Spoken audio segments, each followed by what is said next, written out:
We welcome all parents and legal guardians to join us while we take a look at the T.F.A.L.5 prevention program, a program that will soon be carried out with the children in your care. All Year 5 students attending state, church and independent schools have the opportunity to benefit from this program. T.F.A.L.5 stands for T.F.A.L. Ambjent Liberu and is especially designed to equip students with the necessary life skills to lead happy and healthy lives. We will also be discussing a few tips on how you can approach these topics with the children in your care and how we can work together to be of help and support in different situations. During the course of this program, students will benefit from 5 different lessons. The goal of the T.F.A.L.5 program is to strengthen the skills acquired during the T.F.A.L.3 program, a program which has been carried out with these same students in Year 3. These lessons are geared towards helping children to nurture their positive image and their abilities while building their strengths and learning how to manage their emotions. During the first lesson, each student receives a T.F.A.L.5 workbook, which helps guide them through each and every topic. This workbook is not only filled with relevant information, but also has fun and challenging child-oriented activities, such as word searches, quizzes, and topic-related exercises. Presentations, as well as interactive games, are part of this program, delivered by trained and dedicated prevention professionals. These are the 5 topics covered during the T.F.A.L.5 program. Lesson 1, Self-Love and Coping Skills. Lesson 2, Peer Pressure and Decision-Making. Lesson 3, Introduction to Addictions. Lesson 4, Drugs and the Wise Use of Medicine. And Lesson 5, Wise Use of Technology and Gambling. During the first lesson, the prevention professionals introduce themselves and begin a conversation with the students to help create a safe space where students are encouraged to express themselves. Our first lesson is characterized by a discussion where we reinforce the meaning of self-love and introduce coping skills by embracing the individuality of every student.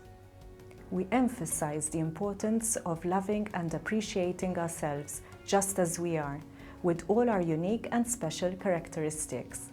Coping skills are a very important tool when facing everyday challenges. Hence, we go through different types of healthy coping skills. Students learn that it is okay to make mistakes and that we should learn to accept the things that we cannot change and change the things that we can. In discussing self-love, we hope to elicit positive feelings about oneself, which will help our students feel more confident and comfortable in their own skin.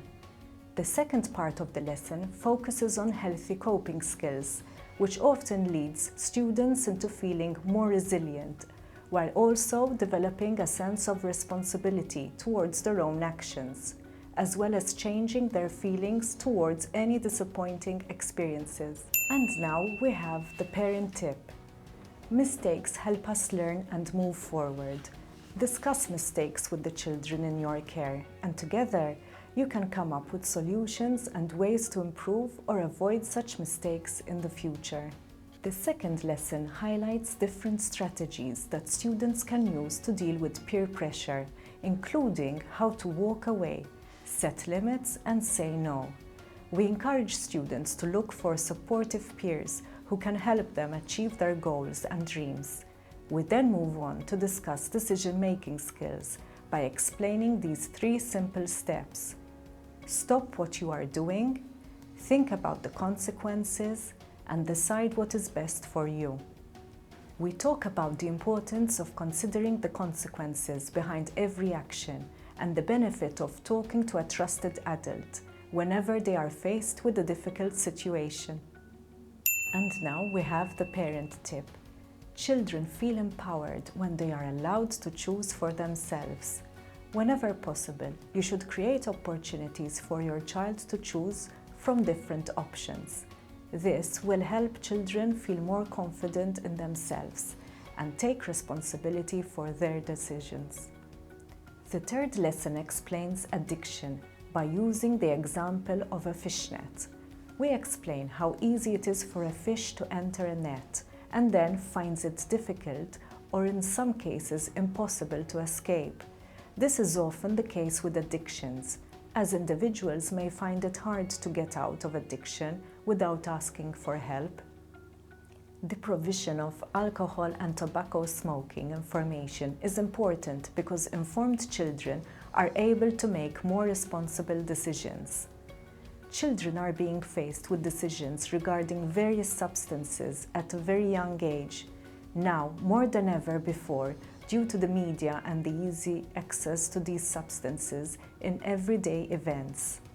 The main objective of this lesson is to create awareness, as well as being able to distinguish between appropriate use and abuse of alcohol by adults. We also discuss the physical, psychological, and behavioral effects that these substances can have on the body and mind. Now we have the parent tip. Approach the topic of addictions casually so as to create a relaxed environment where such topics can be discussed. The goal here is to provide children with the correct information to make good choices without evoking feelings of fear or panic.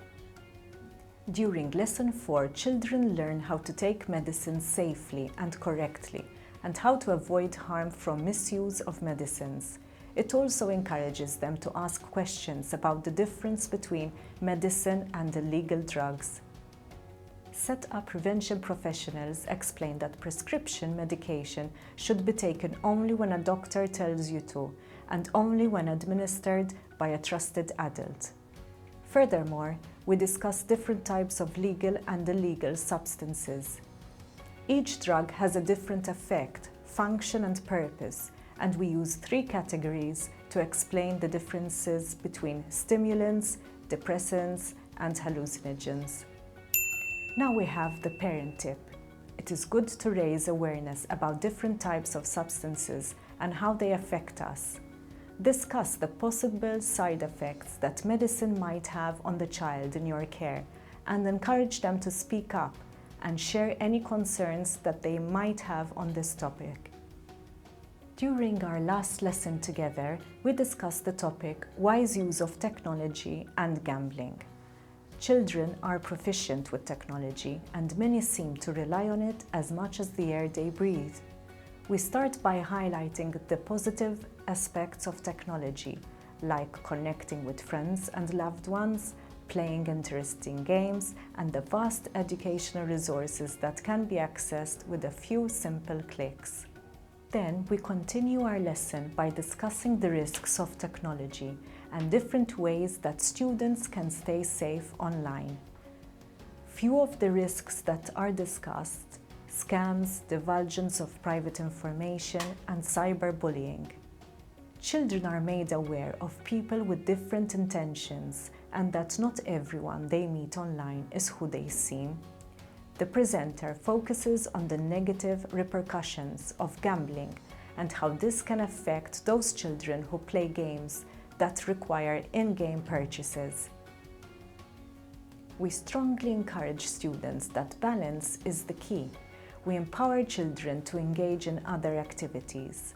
It is also explained that excessive technology use can cause a number of problems, such as decreased vision, neck strain, and hearing loss. It is vital to be able to identify the signs of overexposure by being aware of the psychological issues such as distraction, the expectation of instant gratification, and even depression. Now we have the parent tip. Create boundaries around the use of technology and be consistent in reinforcing such boundaries. Encourage your child to plan ahead and manage their time wisely.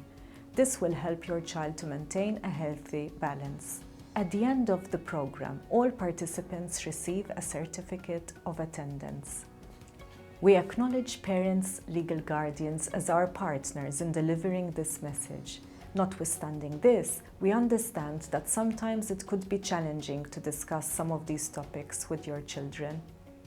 This program aims to assist and reinforce preventive message in class and to engage in further quality discussions with your child.